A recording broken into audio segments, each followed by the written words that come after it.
Tamil Bible Study.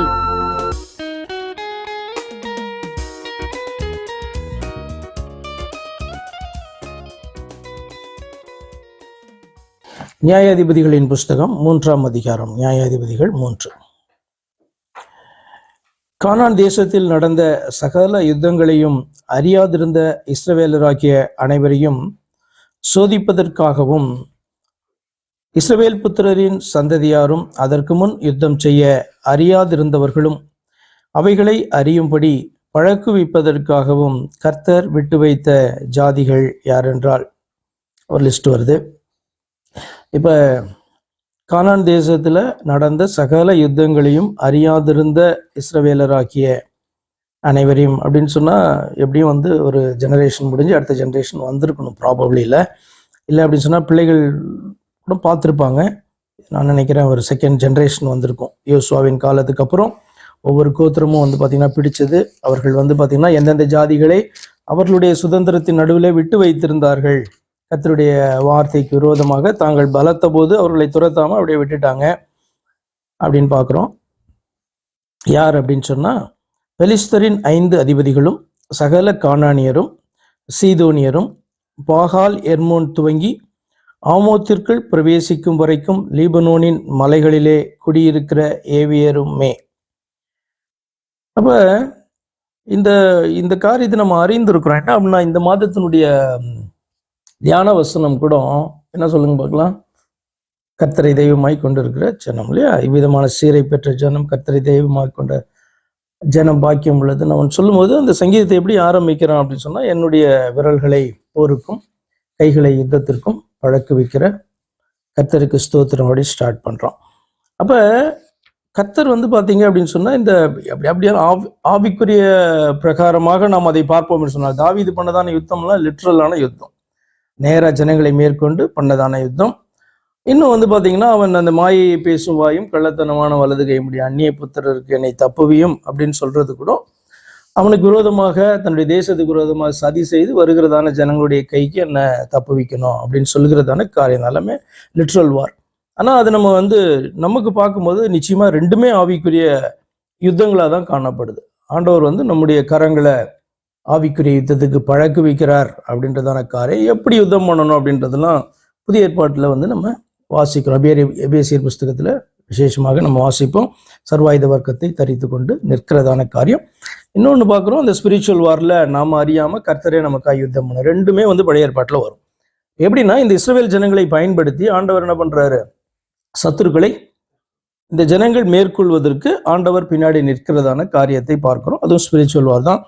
இன்னொன்று என்ன அப்படின்னு சொன்னால், அவர்களை பயன்படுத்தாமல் தான் மாத்திரமே செய்கிறதான யுத்தத்தையும் நீங்கள் பழைய ஏற்பாட்டில் நீங்கள் வாசிப்பீங்க. கர்த்தர் மாத்திரமே இஸ்ரவேல் ஜனங்களுக்காக செய்கிறதான யுத்தங்கள். ஃபார் எக்ஸாம்பிள், செங்கடலாய் காணப்படட்டும், எரிகோ மதிலாய் காணப்படட்டும்.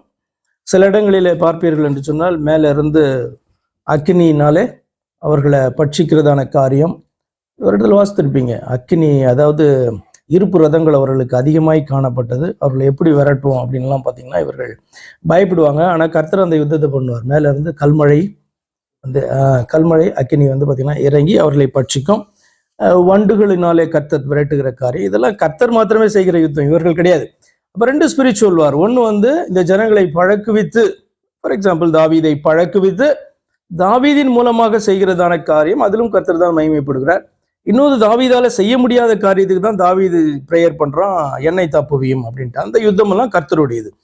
அப்போ அதுதான் பார்த்தீங்கன்னா அவர்கள் செங்கடல் கிட்ட வரும்பொழுதே நீங்க அதை வாசிப்பீங்க. என்ன அப்படின்னு சொன்னா, இது நம்ம எப்படி கடந்து போவோம், அங்கேயே நாங்க மரித்து போயிருந்தா பரவாயில்லையே அப்படின்னு அவங்க சொல்லும் பொழுது, நீங்கள் பார்த்தீங்கன்னா நாளைய தினத்துல நீங்கள் சும்மா இருங்க, கர்த்தர் என்ன பண்ணுவார், உங்களுக்காக யுத்தம் பண்ணுவார் அப்படின்ட்டு. தான் கர்த்தர் யுத்தம் கர்த்தருடையது அப்படி சொல்லுகிறதான காரியம்.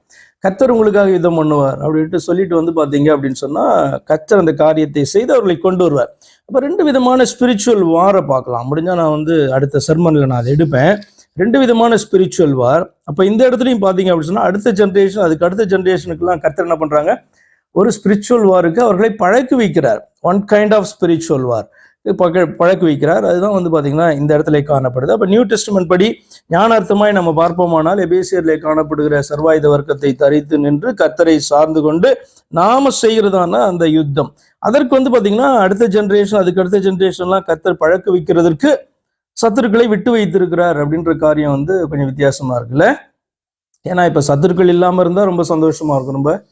ஆனால் சத்துருக்களை ஆண்டவர் விட்டு வைத்திருக்கிறதுக்கு கூட ஒரு காரணம் சொல்றாரு. என்ன அப்படின்னு சொன்னா, இந்த பூமியில நம்ம வாழும்போது சத்துருக்கள் இல்லாம நம்ம வாழ முடியாது. அது வந்து பாத்தீங்கன்னா சும்மா நம்ம சொல்லிக்கலாம் யாருமே பகைஞர் இல்லை அப்படின்ட்டு.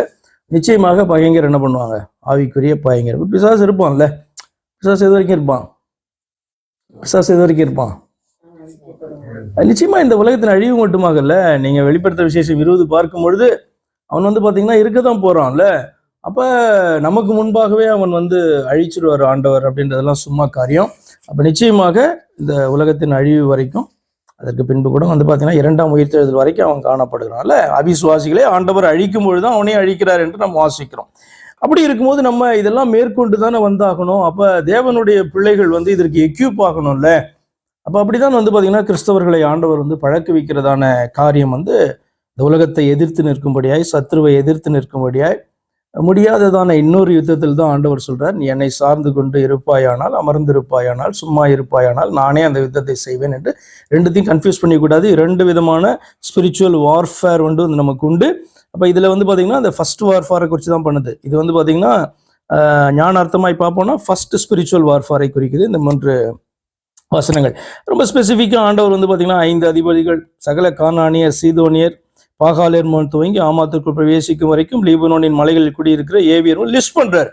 அப்ப இதை இன்னைக்கு நீங்க பாப்பீங்க அப்படின்னு சொன்னா, நமக்கு விரோதமாக இன்னைக்கு வருகிறதான என்னென்ன காரியங்கள், சத்துரு கொண்டு வருகிறதான காரியங்களை நீங்க அதுக்குள்ள என்ன பண்ணலாம், அடக்கலாம். அதெல்லாம் நம்ம தான் எதிர்த்து நின்று நம்ம வந்து பாத்தீங்கன்னா மேற்கொள்ள வேண்டும் என்பதுதான் அந்த கிறிஸ்தவ வாழ்க்கையினுடைய ஸ்பிரிச்சுவல் வார்.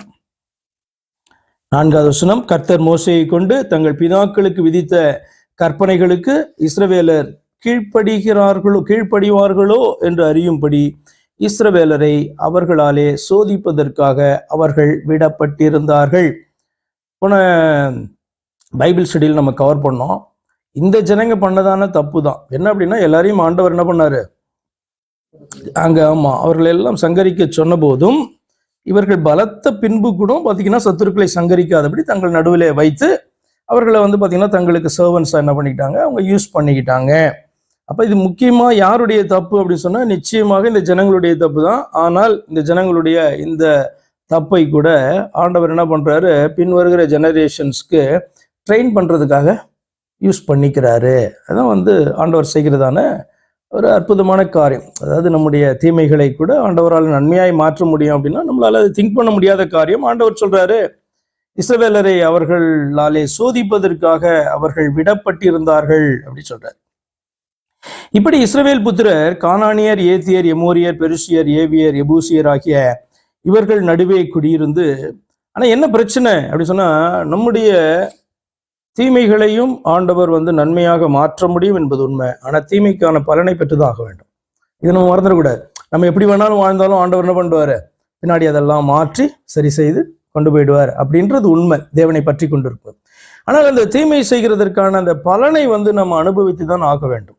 அப்போ அதை நம்ம இதில் பார்ப்போம். என்ன அப்படின்னு சொன்னா, இவர்கள் செய்கிறதற்கான அந்த தீமையை என்ன பண்ணாங்க, அந்த ஜெனரேஷன் வந்து அனுபவித்ததை பார்க்கலாம். நியாயாதிபதிகளை நீங்க பார்ப்பீங்க, எப்படி கர்த்தரை விட்டு பின்வாங்கி போகிறதான காரியம், சத்துருக்களினாலே சிறுமைப்படுகிற நிலைக்கு ஆண்டவர் வந்து அவர்களை ஒவ்வொரு முறையும் கொண்டு வருகிறதான காரியம் வந்து பார்த்தீங்கன்னா நியாயாதிபதியில் நடக்கும். அப்போ நாமும் வந்து பார்த்தீங்க அப்படின்னு சொன்னா, கர்த்தருடைய இந்த மிகப்பெரிதான அந்த அன்பையும் தயவையும் அவருடைய ஞானத்தையும் என்று நான் சொல்லுவேன். ஏனென்று சொன்னால், இதை ஒரு மனுஷனால அப்படி மாற்ற முடியாது.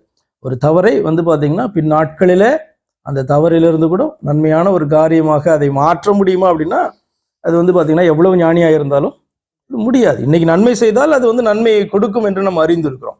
ஆனால் தவறான காரியத்தை கூட அப்படி மாற்ற முடியும் ஆண்டவரானால் மாற்ற முடியும். ஆனால் தவறுக்கான பதில பார்த்தீங்கன்னா என்ன சொல்றது, அந்த கான்சிக்வன்சஸ் அந்த நாட்களில் அனுபவித்தார்கள் அவர்கள் என்பதையும் நாம் இதில் புரிந்து கொள்ள வேண்டும். ஏன்னா தவறாக எண்ணிக்கொண்டு ஆண்டவருடைய அன்பை வந்து அவருடைய அன்பை தவறாக பயன்படுத்தி விடவும் கூடாது. பாருங்க என்ன நடக்குது பாருங்க. 6வது வசனம், அவர்களை அப்படி ஆண்டவருடைய சித்தத்துக்கு விரோதமாக அவர்கள் நடுவிலே அவர்கள் விட்டு வைத்தபடினாலே 6வது வசனம் சொல்கிறது, அவர்களுடைய குமாரத்திகளை விவாகம் பண்ணி தங்களுடைய குமாரத்திகளை அவர்கள் குமாரருக்கு கொடுத்து அவர்கள் தேவர்களை சேவித்தார்கள்.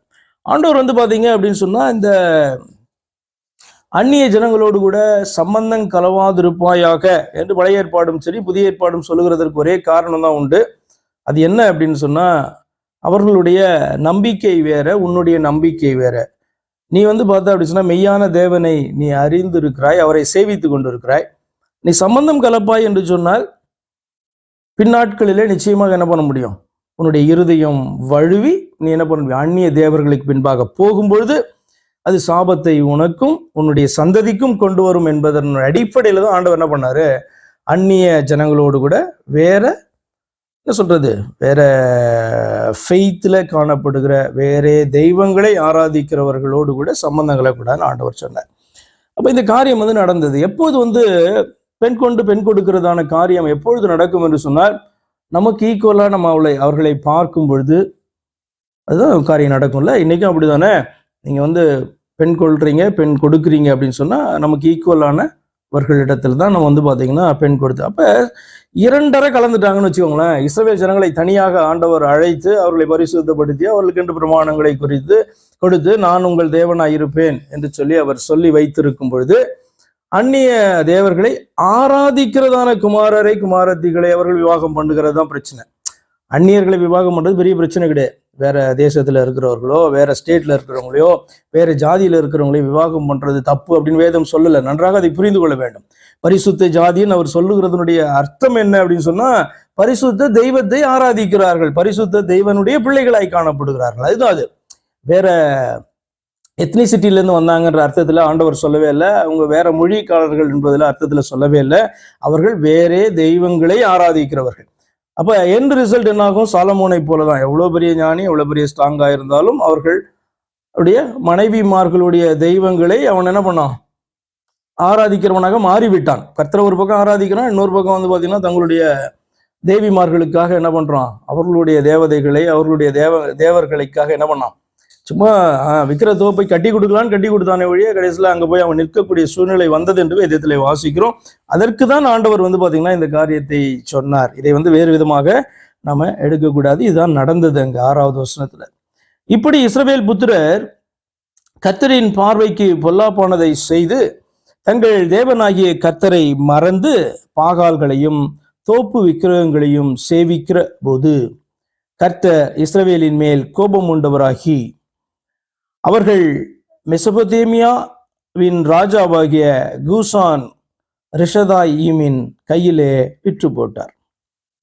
இப்படியே இஸ்ரவேல் புத்திரர் கூஷான் ரிஷதாயீமை 8 வருஷம் சேவித்தார்கள். சரி, கேள்வி, இது யாரு? இந்த மெசபொத்தேமியா என்பதான பேரை நீங்க கேள்விப்பட்டிருக்கீங்களா? எங்க இருக்கு மெசபொத்தேமியா? இது என்ன? எப்படி? ஆமா, ஆபிரகாமுடைய தேசம் தான் மெசபொத்தேமியா. மெசபொத்தேமியா என்பது ஒரு தேசம் அல்ல. ஆக்சுவலா அது வந்து பாத்தீங்கன்னா ஒரு பறந்து விரிந்ததான ஒரு பகுதி. ஆமா, இப்ப வந்து இஸ்ரவேல் தேசம் வந்து இப்படிதானே கிராஸ் பண்ணி வந்தாங்க, வந்து யோர்தானை கிராஸ் பண்ணி இப்படி போனாங்க. இதுக்கெல்லாம் இந்த பக்கம் வந்து பாத்தீங்கன்னா இவர்கள் எகிப்துல இருந்து இப்படி வந்தாங்க இஸ்ரவேலுக்குள்ள. ஆனால் இந்த பக்கம் நீங்க போகும்பொழுது இஸ்ரவேல் தேசத்துல இந்த பக்கம் போகும்போது ஈராக்கு, மேல சிரியா, பக்கத்துல ஈரான், கீழே வந்து பாத்தீங்கன்னா குவைத்து இதெல்லாம் காணப்படுது. இதெல்லாம் சேர்ந்துதான் கீழே துருக்கி வரைக்கும் எல்லாம் சேர்ந்துதான் மெசபொத்தேமியா என்கிறதான பகுதி. அந்த பேரினுடைய காரணம் என்ன அப்படின்னு சொன்னா, ஆதியாகமத்துல காணப்படுற அந்த ரெண்டு ரிவர்ஸ் என்னென்ன அப்படின்னு சொன்னா, யூப்ரட்டிஸ், டைக்ரிஸ் அப்படின்றதான எப்பிராத்து நதி. எப்பிராத்து நதி, இன்னொன்னு வந்து ஆமா ஐபிராத்து, இன்னொன்னு இதக்கேல் இருக்கும். 2ஆம் அதிகாரத்துல இருக்கும்னா, ஆதியாகமம் 2ஆம் அதிகாரத்துல இருக்கும். 4 நதிகள்ல அந்த 2 வந்து எப்பிராத் நதி, ஐபிராத்து நதி, இன்னொன்னு வந்து இதேகேல். டைக்ரிஸ்னா ரொம்ப சிம்பிளா புரியும், டைக்ரிஸ் எல்லாருக்கும் தெரியும். அப்ப இது 2 இந்த இதுக்கு நடுப்பட்ட பகுதி தான் மெசபொத்தேமியா. அதுதான் ஆபிரகாமுடைய ஊர், சொந்த ஊர் என்கிற தேசம் அப்படி சொல்றோம்ல, அதெல்லாம் மெசபொத்தேமியாக்குள்ள காணப்படுது. எங்க இருந்து ஆண்டவர் கொண்டு வந்தாரோ, இதுல என்ன விஷயம் இருக்கு அப்படின்னா, எங்க இருந்து உங்க தகப்பனை நான் மீட்டு கொண்டு வந்தேனோ அங்க வந்து துரத்துறேன், அல்லது அவர்களுக்கு அடிமையாக்குகிறேன் என்று சொல்லி ஆண்டவர் செய்கிறார். அப்ப எங்கேயோ இருக்கிறதான அந்த மெசபொத்தேமியாவின் ராஜாவினுடைய கையில விற்று போட்டார் அப்படின்னு சொன்னா இந்த வார்த்தையை நீங்க தப்பா எடுத்துக்கூடாது. விற்று போட்டாருன்னா ஆண்டவர் வந்து என்ன பண்றாரு, ஒப்பு கொடுத்திருக்கிறார், அதான் அதனுடைய மீனிங். ஏன்னா விற்று அப்படின்னு சொன்னா ட்ரேடிங் மாதிரி ஏதோ ஒரு அதுல ஆண்டவருக்கு ஒரு லாபம் அப்படியெல்லாம் இல்லை. விற்று போட்டாருன்னா ஆண்டவர் கொடுத்துட்டாரு. இப்ப இஸ்ரவேல் ஜனங்களை குறித்து அவர்கள் தங்களை விற்று போட்டார்கள் அப்படி கூட இருக்கும்ல.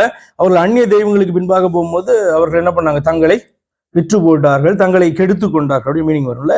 அர்த்தத்தை புரிந்து கொள்ள வேண்டும். என்ன அப்படி சொன்னா கைவிடப்பட்டார்கள் அல்லது ஆண்டவர் ஒப்பு கொடுத்தார் என்று சொல்லி அர்த்தம், சிக்ஷைக்காக. அப்ப நம்ம கற்றுக்கொள்ளுகிற காரியம் என்னன்னா, எங்கிருந்து நீ வந்தியோ, எங்க நீ போகக்கூடாதோ அங்கிருந்து வந்து பாத்தீங்கன்னா உன்னை எங்கிருந்து ஆண்டவர் ஆபிரகாமை குறித்து சொன்னதான ஒரு வாக்குத்தத்தம் வந்து உன் பேரை நான் பெருமைப்படுத்துவேன் அப்படி சொன்னார். உன்னை ஆசீர்வதித்து உன் பேரை பெருமைப்படுத்துவேன். அதே மாதிரி பெருமைப்படுத்தினார். இப்போ எத்தனையோ ஜெனரேஷனுக்கு அப்புறம் வந்து பார்த்தீங்கன்னா இவர்களை பார்த்தாலே மற்றவர்கள் நடுங்கக்கூடிய சூழ்நிலை வந்திருந்து, ஆனால் இவர்கள் ஆண்டவருடைய வார்த்தையை மீறி போகும் பொழுது எப்படியாக சிறுமைப்படுகிறார்கள். எங்கேருந்து எடுத்து பெருமைப்படுத்தினாரோ பார்த்தீங்கன்னா அங்கே இருக்கிற ஜனங்களினாலே சிறுமைப்படுகிற ஒரு காரியம் வந்து காணப்படுது. மெசபொத்தேமியாவின் ராஜாவாகிய கூசான் எத்தனை வருஷம், 8 வருஷம். இஸ்ரவேல் புத்திரர் கர்த்தரை நோக்கி கூப்பிட்ட போது தங்களுடைய சிறுமையின் மத்தியில அவர்கள் என்ன பண்றாங்க, திரும்பவும் கர்த்தரை அவர்கள் நினைக்கிறார்கள், கர்த்தரை நோக்கி கூப்பிடுகிறார்கள். அப்ப இது வந்து பாத்தீங்கன்னா இதுல காணப்படுகிற ஒரு காரியம் என்று ஏற்கனவே சொல்லியிருக்கேன் நான். நியாயாதிபதி புஸ்தகத்துல ஆண்டவரை நோக்கி கூப்பிடுதலும், ஆண்டவர் மனம் இறங்குகிறதான காரியமும், அவர்களை மீட்கும்படியாக ஒருவனை எழுப்புவதும், அவர்களை மீட்டு கொண்டு வந்து அவர்களை திரும்பவும் ஆண்டவர் கட்டுவிப்பதும், திரும்பவும் வந்து பாத்தீங்கன்னா நாட்கள் ஆகும்போது ஆண்டவரை நினையாமல் போகிற காரியம் இதில் தொடர்ந்து வரும். அதை நம்ம இப்போ இதுல இருந்து நீ ஃபுல்லா பார்க்க போறோம். கர்த்தர் இஸ்ரவேல் புத்திரரை ரட்சிக்கும்படி காலேபின் தம்பியான கேனாசினுடைய குமாரனாகிய ஓத்னியேல் என்னும் ஒரு ரட்சகனை அவர்களுக்கு எழும்ப பண்ணினார். இவன் தான் ஃபர்ஸ்ட் ஜட்ஜி, நியாயாதிபதி. இவன் யார்? இவனை கேள்விப்பட்டிருக்கீங்களா? யோசுவாவின் புஸ்தகத்துல கேள்விப்பட்டிருப்போம்ல. என்ன அப்படின்னு சொன்னா இவன் வந்து எப்படி காலேபினுடைய மகளை வந்து விவாகம் பண்ணினவன். இவன் வந்து பார்த்தீங்கன்னா இந்த எருசலேம்னு நினைக்கிறேன், இதை யார் பிடிக்கிறாங்களோ அவர்களுக்கு என்னுடைய குமாரத்தை விவாகம் பண்ணி தருவேன் அப்படின்னு சொன்னான் இல்லையா, அந்த மனுஷன் தான் இந்த கேனாசினுடைய குமாரனாகிய ஓத்னியேல். இவன் வந்து காலேபினுடைய பிரதருடைய சன். இவன் எழும்ப பண்ணினார். அவன் மேல் கர்த்தருடைய ஆவி வந்திருந்ததினால் அவன் இஸ்ரவேலை நியாயம் விசாரித்து யுத்தம் பண்ண புறப்பட்டான். கர்த்தர் மெசபொத்தேமியாவின் ராஜாவாகிய கூஷான் ரிஷதாயிமை அவன் கையிலே ஒப்பு கொடுத்தார். ஆகையால் அவன் கை கூஷான் ரிஷதாயிமின் மேல் பலம் கொண்டது. இது கூஷான் ரிஷதாயிம்ன்றது வந்து பார்த்தீங்கன்னா எக்ஸாக்ட்லி அவனுடைய நேமா, டைட்டிலா, இல்லை அவனுடைய கேரக்டரை குறிக்கிறதா என்ன நமக்கு தெரியல. பட் வந்து பார்த்தீங்கன்னா இந்த இடத்துல அது அவனுடைய நாமமாக சொல்லப்பட்டிருக்கு. தேசம் 40 வருஷம் அமைதலாய் இருந்தது. கேனாசின் குமாரனாகிய ஓத்னியேல் மரித்தான். அப்போ 40 வருஷம் நியாயம் விசாரிக்கிறான், அவர்களை பராமரிக்கிறான், பாதுகாக்கிறான். அமைதலாக இருந்ததுன்னா சுற்றிலிருந்து யாருமே யுத்தத்துக்கு எழும்பல அப்படின்றதான் அமைதலாக இருந்தது என்ற வார்த்தையின் அர்த்தம். இப்போ இஸ்ரவேல் புத்திரர் மறுபடியும் 12ஆம் வசனம் வாசிக்கிறேன். இஸ்ரவேல் புத்திரர் மறுபடியும் கர்த்தரின் பார்வைக்கு பொல்லாப்பானதை செய்தார்கள். அவர்கள் கர்த்தரின் பார்வைக்கு பொல்லாப்பானதை செய்தபடியால் கர்த்தர் எக்லோன் என்னும் மோவாபின் ராஜாவை இஸ்ரவேலுக்கு விரோதமாக பலக்க பண்ணினார். அப்ப திரும்பவும் வந்து பாத்தீங்க அப்படின்னு சொன்னா ஆண்டவருக்கு விரோதமா திரும்ப அந்த இயர்ஸ் எல்லாம் பாத்தீங்கன்னா உங்களுக்கு 40 இயர்ஸ்னா ஒரு 2 ஜெனரேஷன் போகுது இல்ல. அப்ப அந்த ஒரு ஜெனரேஷன்ல காணப்படுற அந்த பக்தி, வைராக்கியம், ஆண்டவருக்காக வாழ்கிற காரியம், அவருக்கு பயந்ததான காரியம் வந்து பாத்தீங்கன்னா அவருடைய அனுபவத்திலிருந்து வந்திருக்கும் இல்லையா. அதுக்கப்புறம் வந்து பாத்தீங்க அப்படின்னு சொன்னா அது சில்ட்ரனுக்கு போகுமா அப்படின்னா தெரியல. சில்ட்ரனுக்கு போகணும், ஆக்சுவலா சில்ட்ரனுக்கு அது போகணும். போகாத பட்சத்திலே அவர்கள் தேவனை விட்டு அவர்கள் விலகுகிறதான காரியமும் மூதாதையர்களைப் போல திரும்பவும் வந்து பார்த்தீங்கன்னா அப்படிப்பட்ட சிறுமைக்குள்ளாக அவர்கள் போகிறதையும் நம்ம ரொட்டீனாக பார்க்குறோம். நம்ம கற்றுக்கொள்கிறது நம்முடைய பிள்ளைகளுக்கு நிச்சயமாக இந்த காரியத்தை கற்றுக் கொடுக்கணும். கர்த்தர் நம்மளை விடுதலை ஆக்கினதும், கர்த்தர் செய்ததான அற்புதத்தையும், கர்த்தருக்கு எப்போ கோபம் வரும், ஏன் கோபம் வரும், எந்த விஷயத்துல கர்த்தர் ரொம்ப எரிச்சல் உள்ளவராக இருப்பார் அப்படின்றதான காரியத்தை நிச்சயமா சொல்லிக் கொடுக்கணும் இல்லையா. ஓகே, எக்லோன் மோவாபின் ராஜா. மோவாபெல்லாம் வந்து பார்த்தீங்க அப்படின்னு சொன்னா நீங்க அறிந்திருக்கிறீங்க. இது யாருன்னா மோவாப் யாருன்னா லோத்துடைய சந்ததி. எல்லாம் பிரதர்ஸா இருந்தாலும் பார்த்தீங்க அப்படின்னா இவர்களுக்கெல்லாம் வெவ்வேறு தெய்வங்கள் ஆயிடுச்சு. ஆனபடினாலே இவர்கள்லாம் தனியாக பார்க்கப்படுகிறார்கள், வெவ்வேறு கூட்டமாக, வேறு ஜாதியாக அவர்கள் பார்க்கப்படுகிறார்கள். அப்ப இந்த மோவாபினுடைய ராஜா ஒருவனை இஸ்ரவேலுக்கு விரோதமாக பலக்க பண்ணினார் அப்படின்றது. இப்போ நம்முடைய சத்துருக்கள் பலக்கிறதற்கு என்ன ஒரு காரணம், யார் காரணம் அப்படின்னு பார்த்தீங்க அப்படின்னு சொன்னா நாமும் ஒரு காரணமாக. இப்போ இஸ்ரவேல் ஜனங்களுக்கு விரோதமாக சத்துருக்கள் பலக்கிறதற்கு இஸ்ரவேல் ஜனங்களும் ஒரு காரணம் அப்படின்னு ஆண்டவர் சொல்றாரு. பலக்க வைக்கிறது அவரும். அதுக்கு காரணம் என்ன அப்படின்னு சொன்னா, நீங்கள் எனக்கு விரோதமாய் செய்கிறதுனால உங்க சத்துருக்களை பலக்க வைக்கிறேன். அதுலயும் ஒரு டீச்சிங் நமக்கு காணப்படுகிறது. 13, அவன் அம்மோன் புத்திரரையும் அமலேக்கியரையும் கூட்டிக் கொண்டு வந்து இஸ்ரவேலை முறியடித்தான். ஓகே, இது பாருங்க, அம்மோன் யாரு, அம்மோன் புத்திரர் யாரு? நிறைய கொஸ்டின்ஸ்லாம் கேட்டுட்டே இருக்கிற நடுவில். என்ன அம்மோன் புத்திரர் யாருன்னா மோவாபியர்களுடைய லோத்துடைய இன்னொரு பையன் தான் அம்மோன் இல்லையா? அமலேக்கியர் யாரு? அமலேக்கியர் யாரு அப்படின்னு சொன்னா யாக்கோபுனுடைய சகோதரனாகிய ஏசாவினுடைய மகன் தான் அமலேக். அப்ப இஸ்ரவேலுக்கு தான் ரொம்ப க்ளோஸ். ஆக்சுவலா அமலேக்கியர் வந்து இஸ்ரவேலுக்கு தான் ரொம்ப க்ளோஸ், மோவாபியருக்கும் அம்மோனியருக்கே கிடையாது. ஆனா இப்ப பாருங்க, இஸ்ரவேலுக்கு விரோதமாக யாரு? இஸ்ரவேலுடைய ரொம்ப க்ளோஸான அமலேக்கியர்கள் என்ன பண்றாங்க? அம்மோன் புத்திரரோடும் மோவாபியரோடும் கூடிக்கொள்ளுகிறார்கள்.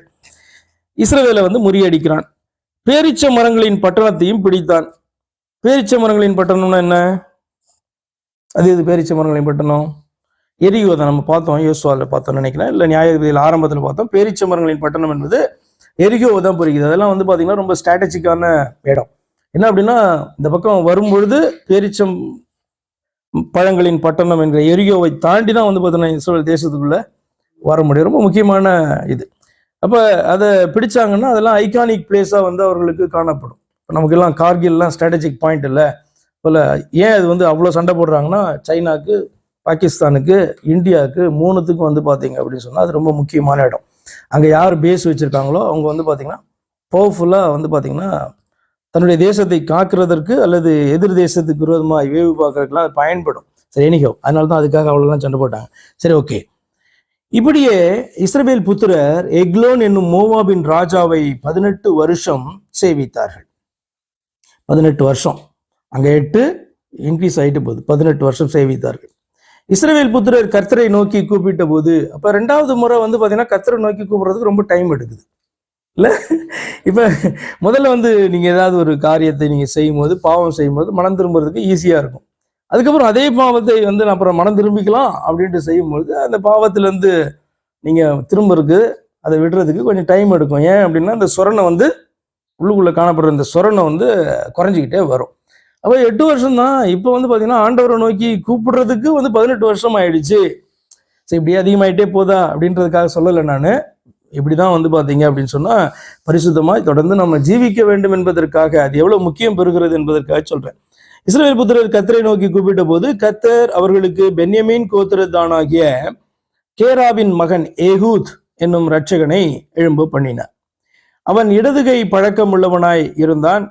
இப்போ நீங்கள் புதிய ஏற்பாட்டெலாம் வாசிப்பீங்க, ராஜாக்களுடைய இருதயத்தை கர்த்தர் என்ன பண்ண முடியும்? அப்படியே நீதிமொழிகள்லையா பிரசங்கிலைங்க அப்படியே நீர்கால்களை திருப்புகிறதை போல அவரால் திருப்ப முடியும் அப்படின்றதான காரியத்துக்கெல்லாம் எக்ஸாம்பிள் இதுதான். பார்வோனை நான் தான் பழக்க பண்ணினேன், நான் தான் அவனை வந்து பார்த்தீங்க அப்படின்னு சொன்னால் என்னுடைய நாமத்தை விளங்க பண்ணுவதற்காக நான் செய்தேன் அப்படிலாம் அவன் சொல்லுவார் இல்லையா? அப்போ அதே போல் இந்த ரட்சகர்களை எழும்ப பண்ணுகிறதான காரியம் காட் தான் சூஸ் பண்ணுறாரு. எவ்வளோ பேர் இருந்திருப்பாங்க, ஆனால் இவனை சூஸ் பண்ணுறாரு. எப்படி இவங்க ஓத்னியலை சூஸ் பண்ணதை போல பென்யமீன் கோத்திரத்தானாகிய இந்த ஏகூத்தை என்ன பண்ணுறாரு? ஆண்டவர் எழும்ப பண்ணினார் அப்படின்னு சொல்லும்போது அவனை சூஸ் பண்ணி அவனை பலப்படுத்துறார், எக்யூப் பண்றார். ஏகூத் இருபுறமும் கருக்கும் ஒரு முழ நீளமுமான ஒரு கத்தியை உண்டு பண்ணி அதை தன் வஸ்திரத்துக்குள்ளே தன் வலதுபுறத்து இடுப்பிலே கட்டி கொண்டு காணிக்கையை மோவாபின் ராஜாவாகிய எக்லோனுக்கு செலுத்தினான். எக்லோன் மிகவும் ஸ்தூலித்த மனுஷனாய் இருந்தான், நல்ல குண்டானவன். இவர்கள் காணிக்கையெல்லாம் வந்து பார்த்தீங்கன்னா மோவாபியர்களுக்கு கொண்டு போய் இவர்கள் கொடுக்க வேண்டும். ஏனென்று சொன்னால் கப்பம் கட்டுகிறவர்களாக, லெவி செலுத்துகிறவர்களாக, அடிமைகளாக என்ன பண்ணியிருப்பாங்க? ஃப்ரீயா நீ வாழணுமா ஜீவனோட, நீ என்ன பண்ணணும், எனக்கு கப்பம் கட்டணும் அப்படின்ற சூழ்நிலைக்கு வந்து இவர்கள் மோவாபியர்களுக்கு என்ன பண்ணுறாங்க? காணிக்கைகளை அனுப்பணும். அப்போ இந்த ஏகூத் என்ன பண்ணுறான்? காணிக்கை மோவாபின் ராஜாவாகிய எக்லோனுக்கு கொண்டு போகிறான். அவன் காணிக்கையை செலுத்தி தீர்த்த பின்பு காணிக்கு சுமந்து வந்த ஜனங்களை அனுப்பிவிடும். இந்த இன்சிடென்ட் வந்து பார்த்தீங்க அப்படின்னா எப்படி அந்த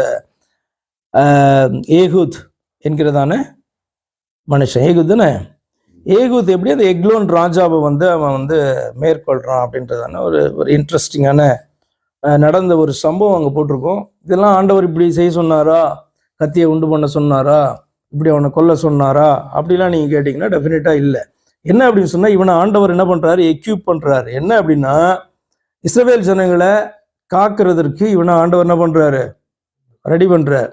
இவன் தான் வந்து இதெல்லாம் இப்போ பிளான் பண்ணணும், எப்படி போக போகிறோம், என்ன பண்ண போகிறோம், எப்படி யுத்தம் பண்ண போகிறோம் அப்படின்ற இந்த ஐடியாலாம் வந்து பார்த்திங்கன்னா இவனுடைய ஐடியா தான். ஆனால் ஆண்டவர் என்ன பண்ணுறாரு, அதை வாய்க்க பண்ணுறாரு. சில காரியங்கள்லாம் வந்து பார்த்திங்கன்னா ஆண்டவர் வந்து இப்படிலாம் பிளான் எல்லாம் போட்டு கொடுக்க மாட்டார். இன்றைக்கும் அப்படி தான்.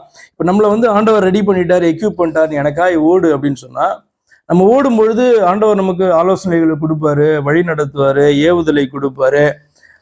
ஆனால் வந்து நம்ம நினைக்கக்கூடாது கம்ப்ளீட்டாக திட்டத்தெல்லாம் போட்டு ஆண்டவர் என்ன பண்ணுவார் நம்ம கையில் கொடுப்பாருன்னு நினைக்க வேண்டாம்.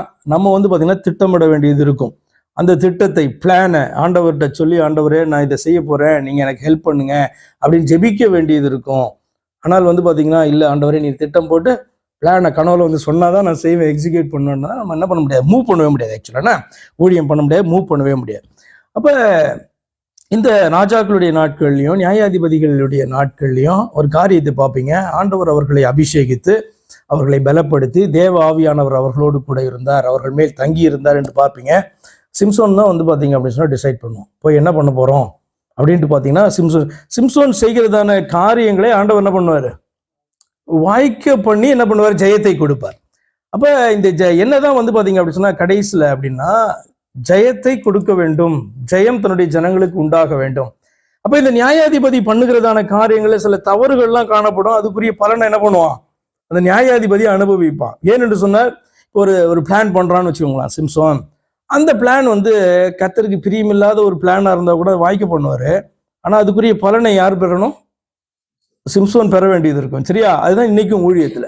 இப்போ நம்ம வந்து பார்த்தீங்க அப்படின்னு சொன்னால் நம்ம ஒரு திட்டம் எடுக்கிறோம், இப்படியாக இதை செய்கிறோம் அப்படின்ட்டு வந்து பார்த்தீங்கன்னா இன்னைக்கு ஓடுறோம். ஊழியர்கள்னா தேவனுடைய பிள்ளைகளை நான் சொல்லுகிறேன். அப்போ கர்த்தர் வந்து பார்த்தீங்க அப்படின்னு சொன்னால் கர்த்தருக்கு பிரியமில்லாததாக அல்லது வேத வசனத்துக்கு விரோதமாக ஒரு காரியத்தை, பிரமாணத்தை மீறுகிறதாக நம்முடைய பிளான்லாம் காணப்பட்டுச்சுன்னு வச்சுக்கோங்களேன், அதுக்குரிய பலனை நம்ம தான் பெற்றாக வேண்டும். இப்போ நமக்கு காணப்படுகிறதான இந்த நாலேஜ் வந்து பார்த்தீங்கன்னா அவர்களுக்கு நிச்சயமாக ஈவன் ராஜாக்களுக்கு கூட வந்து பார்த்தீங்கன்னா இருந்திருக்காது. அதுக்கு என்ன காரணம்னு நினைக்கிறீங்க? முக்கியமாக தேவ ஆவி வந்து எப்பொழுதும் நம்மோடு கூட உண்டு. தேவன் நம்மோடு கூட எப்பொழுதும் உண்டு. அவர்களோடு கூட எப்பொழுதும் இருந்தார் அப்படின்னு கிடையாது. தீர்க்கதரிசிகளோடு கூட, ராஜாக்களோடு கூட, பிரதான ஆசாரியர் கூட எப்பொழுதும் ஆண்டவர் அவர்களுக்குள்ள வாசமாய் இருந்தார் என்று வேதம் சொல்லலை. அப்படி வாசமாய் இருக்கவும் வாய்ப்பு கிடையாது. ஆண்டவர் பாவத்துக்கான பரிகாரத்தை செலுத்தின பின்புதான் நமக்குள்ளாக நம்மளை ஆலயமாய் தெரிந்து கொண்டு உள்ளே வர முடியும் என்று வேதத்தில் நம்ம வாசிக்கும்.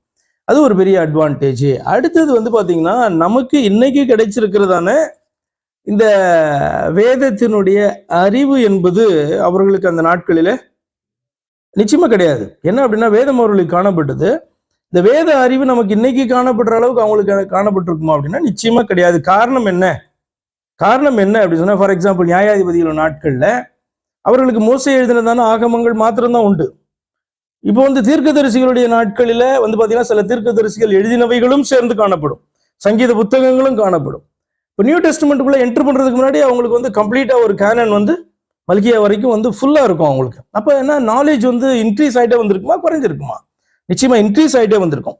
எப்படி எப்படிலாம் ஆண்டவர் நடத்தினார், எப்படி எப்படியெல்லாம் தண்டித்தார், எப்படி எப்படியெல்லாம் ஆண்டவர் விடுதலை ஆக்கினார் அப்படின்ற காரியங்கள் வந்து இன்னும் அதிகமாய் வந்து அவர்களுக்கு என்ன பண்ணோம் தெரிஞ்சு. இப்போ நியூ டெஸ்ட்மெண்ட் பீரியட்ல வாழ்கிற நமக்கு ரொம்ப கிளியரா வந்து மேசியா யார் நம்மளை ரட்சிக்க வந்தாருன்ற அளவுக்கு நமக்கு தெரியுது. அவங்களுக்கு தெரியாது. அவங்க காத்திருந்தாங்க, நம்மளை ரட்சிக்கிறதற்காக நம்முடைய மேசியா வருவார் என்று காத்திருந்தார்கள், நம்பிக்கையோடு இருந்தார்கள். ஆனா தெரியாது. அப்ப நமக்கு நிச்சயமா நாலேஜ் அதிகமானா அப்படின்னா சந்தேகமே இல்லாம நியூ டெஸ்ட்மெண்ட்ல வாழ்கிற நமக்கு நாலேஜ் அதிகம் தான். இன்னும் நமக்கு பின்பாக வாழப்போகிறவர்களுக்கு இன்னும் அதிகமான வேத அறிவு உண்டாகுமானா நிச்சயமாக உண்டாகும். அதுல ஒன்றும் சந்தேகமே கிடையாது. நாட்கள் ஆக இந்த அறிவு பெருகும்.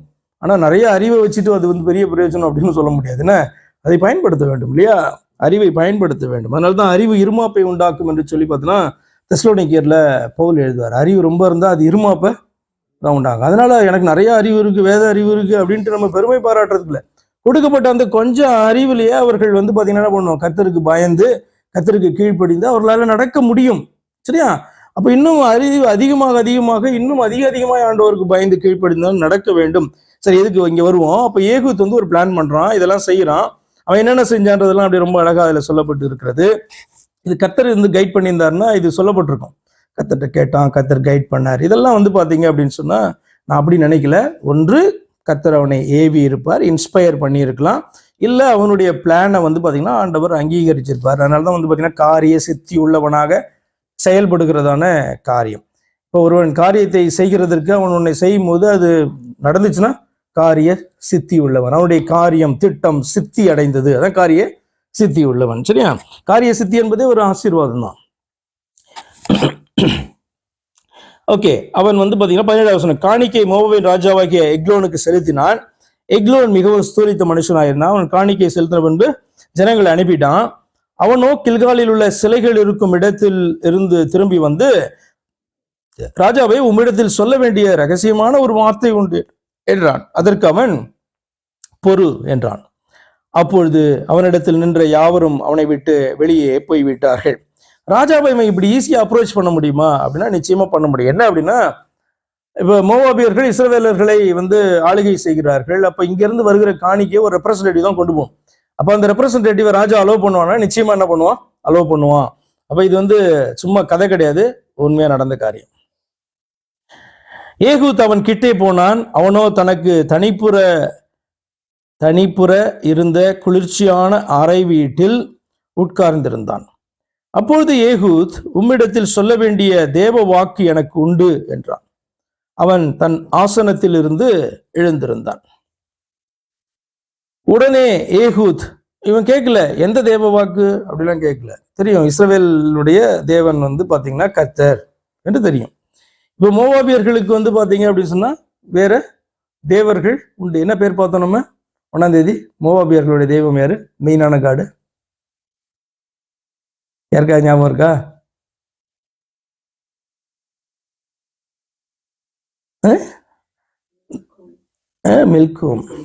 மில்கோமா? ஓகே, ஆமா. அஸ்தரோத் வந்து சீமோனியர்கள், சீதோனியர்கள்.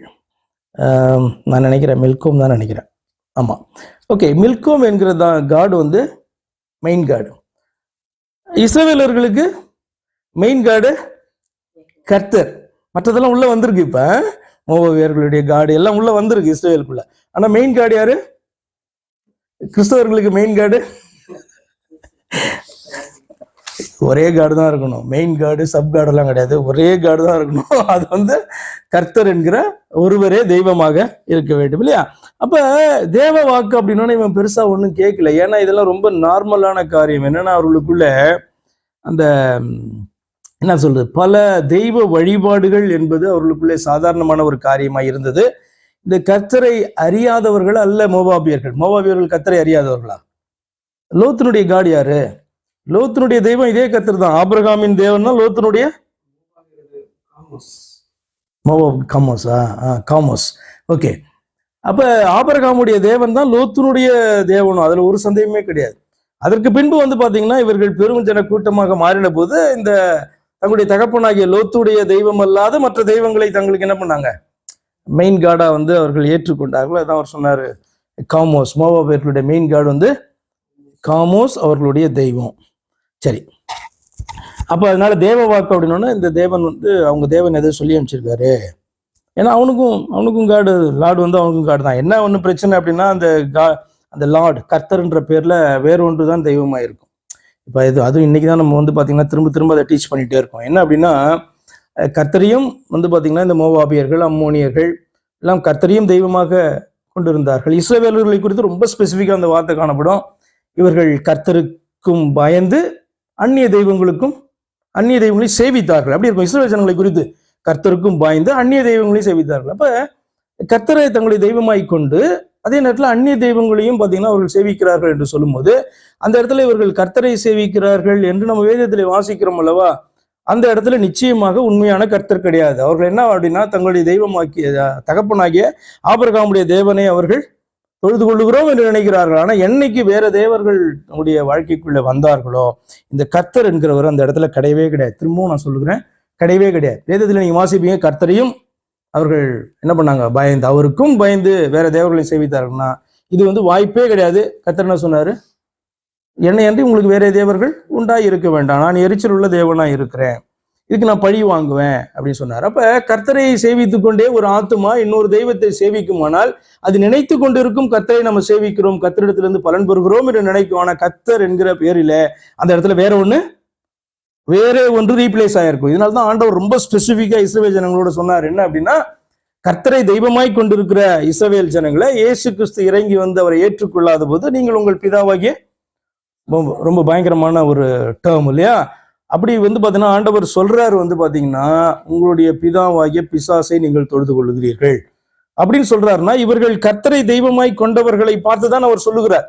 ஏன் அப்படின்னு சொன்னா, கர்த்தரை அவர்கள் நிராகரிக்கும் போது, பூமியில இறங்கி வரும்போது நிராகரித்தாலும் சரி, அல்லது கர்த்தரை தெய்வமாய் கொண்டிருந்து வேற தெய்வங்களை தங்களுடைய வாழ்க்கைக்குள்ளாக கொண்டு வந்திருந்தாலும், பல தெய்வ வழிபாடுகள் காணப்பட்டாலும், கர்த்தர் என்கிற பெயர்ல அந்த இடத்துல கர்த்தர் அல்ல, அந்த டேர்ம் தான் இருக்கும். அதுக்குள்ளார வேற ஆவி இருக்கிறது என்பதுல சந்தேகமே கிடையாது. அதை நம்ம இன்னைக்கு அதிகமா சொல்லி கொண்டிருக்கோம். கிறிஸ்தவர்கள் பாத்தீங்கன்னா 3 தெய்வம் 2 தெய்வம்லாம் சொல்லவே கூடாது. ஒரே தெய்வம் தான். அந்த தெய்வம் ஆண்டவராகிய இயேசு கிறிஸ்து தான். அவரும் தெய்வம், இன்னொருத்தரும் தெய்வம் அப்படின்னு சொன்னா அந்த இடத்துல இயேசு கிறிஸ்து இல்ல, வேற ஒரு தெய்வமும் கிடையாது. அந்த பேரை டைட்டில் தான் நீ யூஸ் பண்ணிட்டு இருக்க.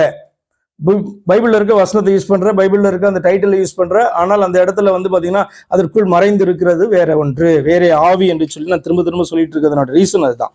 சரி, தேவ வாக்கு எனக்கு உண்டு என்றான், அவன் தன் ஆசனத்தில் இருந்து எழுந்திருந்தான்.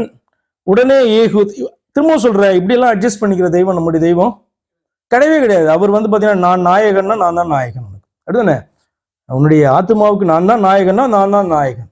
நாயகனாகி என்னுடைய பக்கத்துல இன்னொன்னை கொண்டு என்ன பண்ண வைக்கக்கூடாது, நாயகனாக வைக்கக்கூடாது. அதனாலதான் அது ரொம்ப சிம்பிளா அழகா விபச்சாரம், வேசித்தனம் அப்படின்னு ஆண்டவர் சொன்னார். ஓகே, 21. உடனே ஏகூத்து தன் இடது கையை நீட்டி, இதுல இன்னொரு கேள்வி கேட்கிறேன், இந்த தனக்கு தனிப்புறமாக இருந்த அந்த குளிர்ச்சியான அறை வீட்டில், அப்படின்னா இன்னைக்கு நமக்கு புரியுது ஏசி, அப்போ அன்னைக்கு இது எப்படி இருந்திருக்கும்? இப்போ ராஜாக்கள் பாத்தீங்க அப்படின்னு சொன்னா, நீங்க வேதத்துல பார்த்துட்டு வரும்போது சில இடங்கள் எப்படி பார்ப்பீங்க, அதாவது அவங்களுடைய சம்மர் ஹவுஸ், வின்டர் ஹவுஸ் அப்படின்னு பார்ப்பீங்க. அவர்களுடைய அந்த சம்மர் டைம்ல ஒரு இடத்துல இருப்பாங்க, வின்டர் டைம்ல ஒரு இடத்துல போயிருப்பாங்க. அப்படிலாம் நம்ம வாசிக்கிறோம். மேபி எசேக்கியாவுக்கு வாசிக்கும் போது எந்த ராஜான்னு எனக்கு தெரியல, பட் அவர்களுக்கு அப்படி என்ன காணப்படுச்சு. ஒருவேளை அந்த பிரதேசத்தை குறிக்குதா? ஃபார் எக்ஸாம்பிள், இப்போ நமக்கு வின்டர் போறதுன்னா நம்ம ஏற்காடு போகலாம், ஊட்டி போகலாம், அங்கே குளிர்ச்சியா இருக்கும்ல, அது மாதிரியா? இல்லை அங்கேயே பார்த்தீங்க அப்படின்னு சொன்னா குளிர்ச்சியான அறை எப்படி அவங்க ரெடி பண்ணாங்கன்னு தெரில. டெக்னாலஜி பார்த்தீங்கன்னா இருந்திருக்கு, பட் டெஃபினட்டாக இந்த மாதிரி ஏசி கிடையாது. பட் ஆனால் குளிர்ச்சியான, ரொம்ப கிளியராக போட்டிருக்கு, தனிப்புறமாக இருந்த குளிர்ச்சியான அறை வீட்டில் உட்கார்ந்திருந்தான். அப்போது ஏகூத் உம்மிடத்தில் சொல்ல வேண்டிய என்று சொல்றான். அதுக்கப்புறம் என்ன, உருவி அதை அவன் வயிற்றிலே பாய்ச்சினான். 21 வசனம். 22. அலகோடே கூட கைப்பிடியும் உள்ளே புகுந்தது, அவனுடைய வயிற்றிற்குள் போன கத்தியை அவன் இழுக்க கூடாதபடிக்கு நினம் அலகை சுற்றி கொண்டது. நினம்னா அந்த கொழுப்பை குறித்து பேசுது. கொழுப்பு ஸ்ட்ராங்கா பிடிச்சிச்சது. அது பின்புறத்திலே புறப்பட்டது. ஏகூத் புறப்பட்டு அறை வீட்டின் கதவை சாத்தி பூட்டி போட்டு குருகூடத்தின் வழியாய் போய்விட்டான். அவன் போன பின்பு ஊழியக்காரர் பார்த்தார்கள், இதோ அறை வீட்டின் கதவு பூட்டி இருந்தது. ஆகையால் அவர் அந்த குளிர்ச்சியான அறையிலே மலஜலாதிக்கிறாராக்கும் என்றார்கள். அது நான் மலஜலாதிக்கிறாராக்கும், புரியுதா? டாய்லெட்ல இருந்தாரு அப்படின்னு நினைச்சிட்டு இருக்காங்க. அதுதான் என்ன, இப்ப நம்ம மலம்னு யூஸ் பண்றோம்ல, அதான் மலஜலாதிக்கிறாராக்கும். வேர்ட்ஸ்லாம் நம்ம யூஸ் பண்றது இல்லை, பட் என்ன ஃபீல் பண்றாங்க, அவர் வாஷ்ரூம்ல இருந்தாரு, டாய்லெட்ல இருந்தாருன்ட்டு என்ன பண்றாங்க, அவங்க திங்க் பண்றாங்க. அவர்கள் சலித்து போக மட்டும் காத்திருந்தார்கள், அவன் அறை வீட்டின் கதவை திறக்கவில்லை. ஆகையால் ஒரு திறவுகோலை எடுத்து திறந்தார்கள், இதோ அவர்கள் ஆண்டவன் தரையிலே செத்து கிடந்த. ஆண்டவன்னா ராஜான்னு அர்த்தம், அவருடைய ரூலர். அவர்கள் தாமதித்துக் கொண்டிருந்த போது ஏகூத் ஓடி போய் சிலைகள் உள்ள இடத்தை கடந்து சேயிராத்தை சேர்ந்து தப்பினான். அங்கே வந்தபோது எப்ராயிம் மலையில் எக்காலம் ஊதினான். அப்பொழுது இஸ்ரவேல் புத்திரர் அவனோடே கூட மலையிலிருந்து இறங்கினார்கள். அவன் அவர்களுக்கு முன்பாக நடந்து, என்னை பின்தொடர்ந்து வாருங்கள், கர்த்தர் உங்கள் பகைஞராகிய மோவாபியரை உங்கள் கைகளில் ஒப்பு கொடுத்தார் என்றான். அவர்கள் அவனை பின்தொடர்ந்து போய் மோவாபுக்கு எதிரான யோர்தான் துறைகளை பிடித்து ஒருவனையும் கடந்து போக ஒட்டாமல் அக்காலத்தில் மோவாபியரில் ஏறக்குறைய 10,000 பேரை வெட்டினார்கள். அவர்கள் எல்லாரும் புஷ்டி உள்ளவர்களும் பராக்கிரமசாலிகளுமாய் இருந்தார்கள். அவர்களில் ஒருவனும் தப்பவில்லை. இப்படியே அந்நாளிலே மோவாப் இஸ்ரவேலுடைய கையின் கீழ் தாழ்த்தப்பட்டது. அதனாலே தேசம் 80 வருஷம் அமைதலாய் இருந்தது. அவனுக்கு பிற்பாடு ஆனதாத்தின் குமாரன் சம்கார் எழும்பினான். அவன் பெலிஸ்தரில் 600 பேரை ஒரு தாற்றுக்கோலால் முறியடித்தான். அவனும் இஸ்ரவேலை ரட்சித்தான். தாற்றுக்கோல்னா என்னன்னு தெரியுமா உங்களுக்கு? எனக்கு தெரியல. தாற்றுக்கோல் இங்கிலீஷ்ல பார்த்தீங்கன்னா ஏதாவது கொஞ்சம் கைட் பண்ற மாதிரி இருக்கும், நமக்கு ஈஸியா இருக்கும் இங்கிலீஷ் பைபிள். ஓகே, அப்போ அப்படின்னா இந்த இது அதாவது உழுகிறதற்கு பயன்படுத்துகிறது தான் நினைக்கிறேன்ல. ஆக்ஸ் கார்ட்னா அந்த உழுகிறதற்கு பயன்படுத்துறதா இல்லை அந்த ஆக்ஸை வந்து ஓட்டுறதுக்கு பயன்படுத்துறதா? எப்படி நினைக்கிறீங்க? என்னது தெரியல எனக்கு. என்னைக்கா உழுகிறதற்கா இருக்கும். சரி, எப்படியா இருந்தாலும் ஒரு மனுஷன் யுத்தத்துல 600 பேரை வந்து ஒரு மனுஷனால மேற்கொள்ள முடியும். எப்படி நம்ம சிம்சோனுடைய லைஃப்ல நம்ம என்ன பண்றோம், இப்படி சில அதிசயமான காரியங்களை நம்ம பார்க்குறோம். என்னதான் வந்து பார்த்தீங்க அப்படின்னு சொன்னா ப்ராப்பரான வெப்பன் வந்து வச்சிருந்தாலும், பட்டயம் வச்சிருந்தாலும் 600 பேரை ஒரு மனுஷனால மேற்கொள்ள முடியும் அப்படின்னா, இப்போ வந்து பார்த்தீங்க அப்படின்னு சொன்னா என்னதான் நீங்க பார்த்தீங்கன்னாலும் மூவிஸ்ல, கார்ட்டூன்ஸ்ல, என்ன சினிமாவில் பார்த்தீங்கன்னாலும் ஒரு 10 பேர் அடிச்சா கூட நம்ம என்னதான் சொல்லுவோம், இதெல்லாம் சினிமா ஜோக் அப்படிதான் சொல்லுவோம். அது வந்து சாத்தியம் கிடையாது. என்ன அப்படி சொன்னா என்னதான் பெரிய யுத்த வீரனா இருந்தாலும் ஒருவனோடு கூட சண்டை போடும்போது இந்த பக்கம் இருக்கிறவன் குத்திடுவான், இந்த பக்கம் இருக்க குத்திடுவான், பின்னாடி இருக்கவன் குத்திடுவான். ஒரு 600 பேர் சுத்தி இருக்கும்போது 600 பேரை ஒரு மனுஷன் எல்லாம் ஜெயிண்ட் எல்லாம் கிடையாது, நார்மலான மனிதர்கள். என்ன பராக்கிரமசாலின்னு சொல்லலாம், ஸ்ட்ராங்கான மேன்.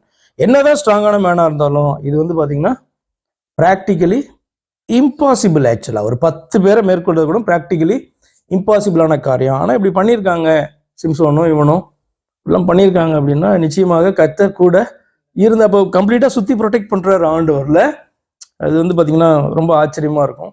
சினிமாவா எடுத்து இன்னைக்கு நம்ம காமிச்சா கூட நம்ம நம்ப மாட்டோம் இல்ல, சும்மா எக்ஸாஜரேட் பண்றாங்கன்ற மாதிரி தான் நம்ம திங்க் பண்ணோமே ஒழிய கர்த்தர் கூட இருந்தா அப்படிதான். எப்படி வந்து இவர்களை அவர்களுக்கு முன்பாக சிறுமைப்படுத்துறார், அதே வார்த்தை சொல்லுது மோவாபியர்கள் இவர்களுக்கு முன்பாக சிறுமைப்பட்டு போனார். எப்போ ஆண்டவரை பிடித்து கொண்டோமோ அப்ப யுத்தம் எல்லாம் ஆண்டவருடையதாகுது.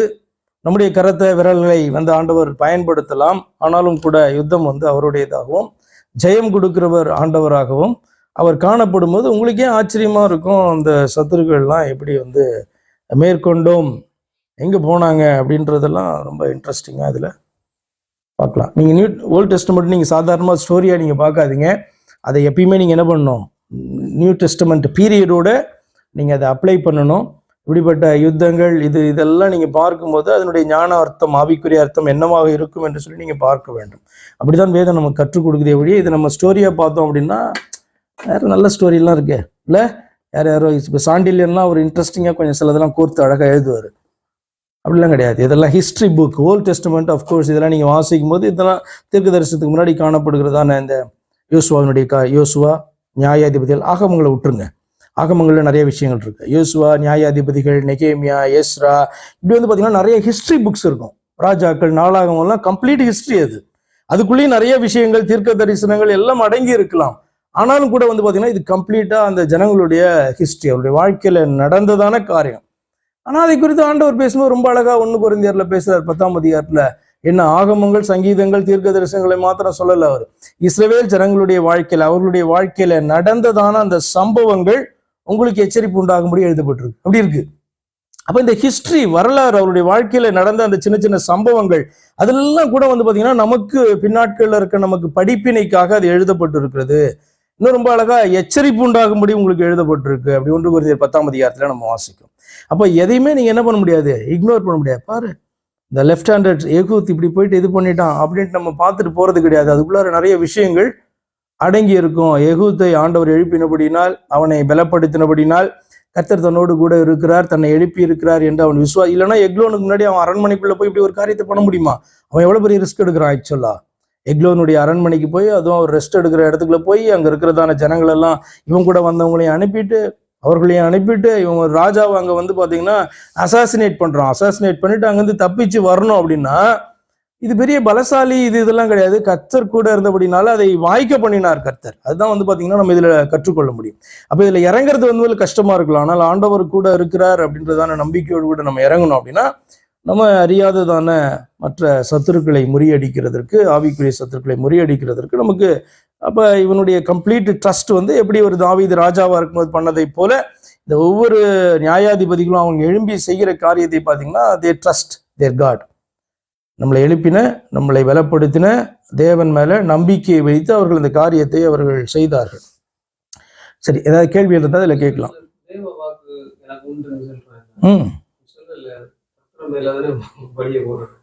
ஆமா, கர்த்தர் மேல நான் தான் அதுதான் ஆரம்பத்துல ரொம்ப ஜாக்கிரதையா நான் சொன்னேன். என்னன்னா இவங்க பிளான் எல்லாமே வந்து பாத்தீங்கன்னா கர்த்தர்கிட்ட கேட்டு அவர் வந்து அந்த பிளான் எல்லாம் பண்ணி கொடுக்கல. சிம்சோனுடைய பிளான் எல்லாம் கர்த்தரா பண்ணி கொடுத்தாரு. நீ போய் பெலிஸ்தியர்ல இருக்கிறதான அந்த அந்த பெலிஸ்திய பெண்ணை வந்து நீ போய் காதலி. பொய் தான் சொல்றான். நான் தான் சொல்றேனே, இவ வந்து ரொம்ப நல்லவன். இது அதாவது இந்த நீங்க நியூ டெஸ்டமெண்ட்ல காணப்படுற அப்போஸ்டல்ஸ் போல அப்படிலாம் கிடையாது.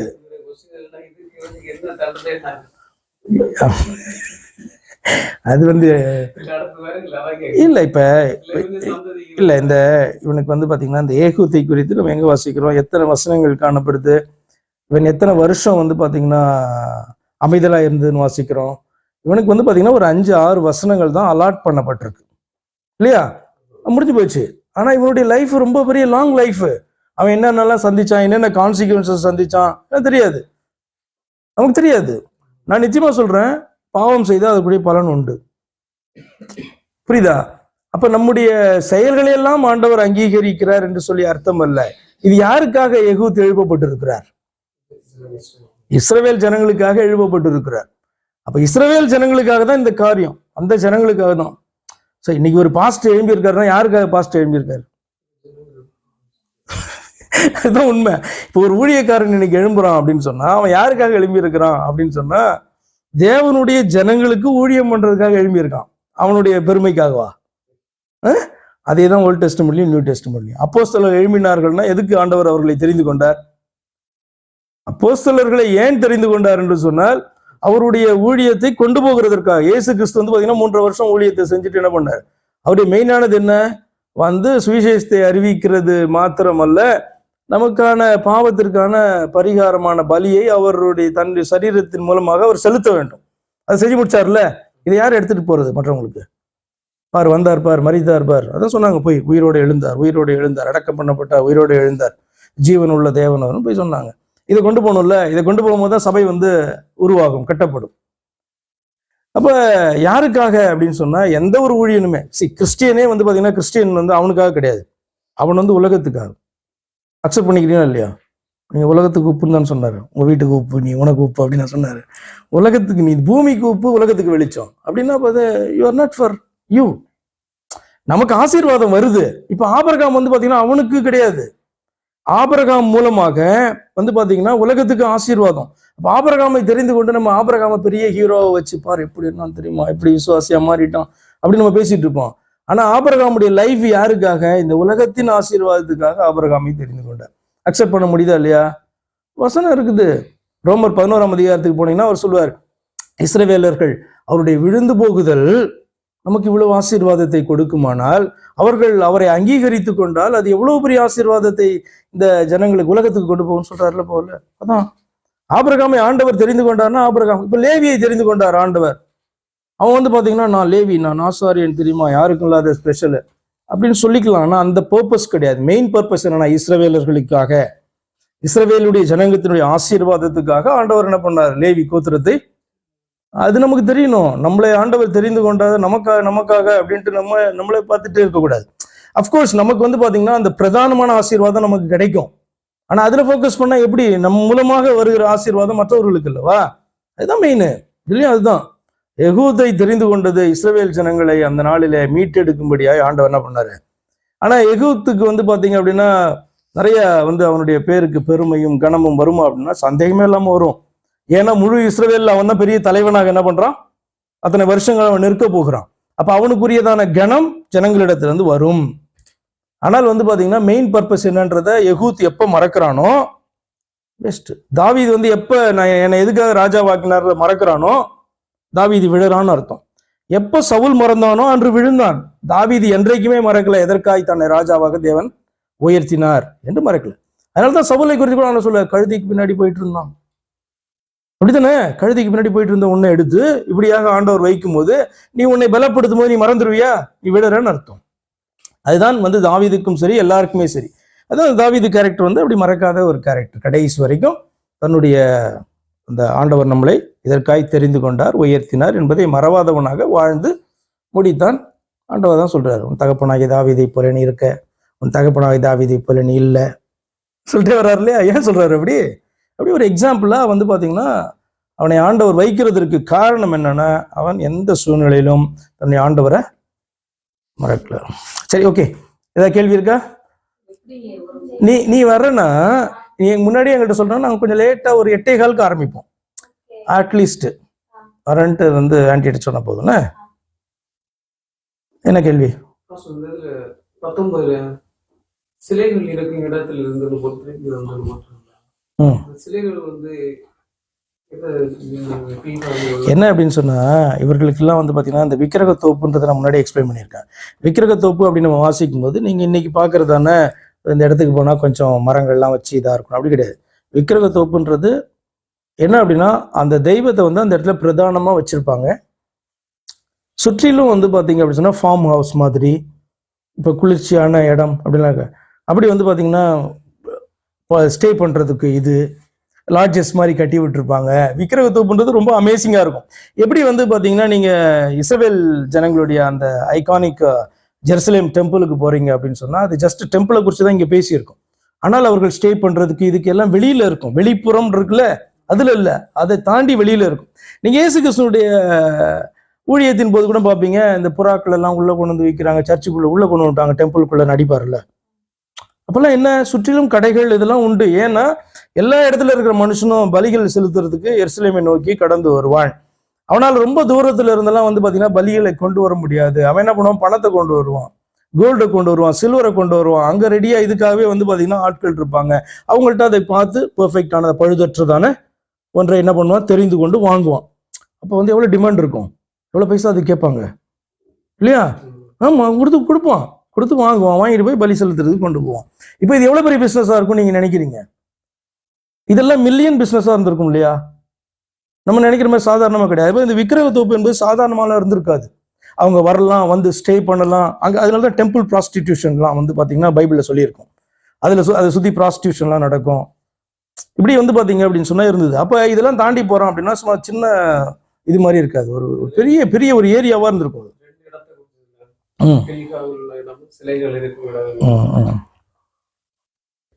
ஓகே, வேற ஏதாவது கொஸ்டின் இருக்கா?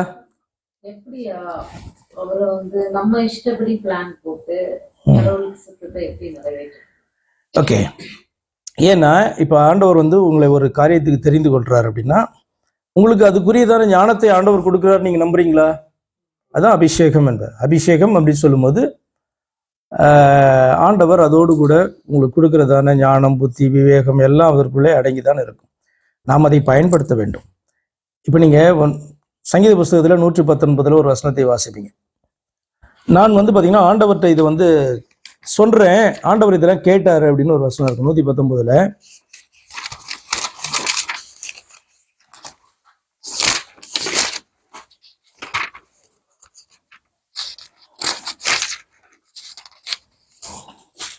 (119, 26) சங்கீதம் 119, 26 பாருங்க. என் வழிகள்னா என்ன அர்த்தம்? நான் திட்டம்ன்ற வார்த்தையை சொன்னேன். நம்முடைய பிளானு அதெல்லாம் தான் பார்த்தீங்கன்னா வழிகள் என்று சொல்லுகிறதா இருக்கு. நம்முடைய திங்கிங், நம்முடைய யோசனைகள், நம்ம வெளியே கூட சொல்லியிருக்க மாட்டோம். உள்ளுக்குள்ளார திங்க் பண்ணுவோம்ல, அந்த யோசனைகள் எல்லாம் தான் வழிகள். என் வழிகளை நான் உமக்கு விவரித்து காட்டின போது எனக்கு செவி கொடுத்தீர் அப்படின்னு சொல்றோம். அப்ப இதுதான் என்ன அப்படின்னு சொன்னா, கர்த்தர் நம்மளை தெரிந்து கொள்ளும் பொழுது, கர்த்தர் ஒரு காரியத்தை செய்ய விரும்புகிறார் என்று நாம் அறியும் பொழுது, அதை எப்படி எக்ஸிக்யூட் பண்றதுன்னு நம்ம பிளான் பண்ணி தானே ஆகணும். இப்ப என்ன ஆண்டவர் ஒரு காரியத்தை தெரிந்து கொண்டு நீ அந்த இடத்துக்கு போ அப்படின்னு சொல்றாரு. ஆண்டவரே, நான் ஃப்ளைட்ல போனா கார்ல போனான்னு கேட்கக்கூடாது. நான் யோசிக்கணும்.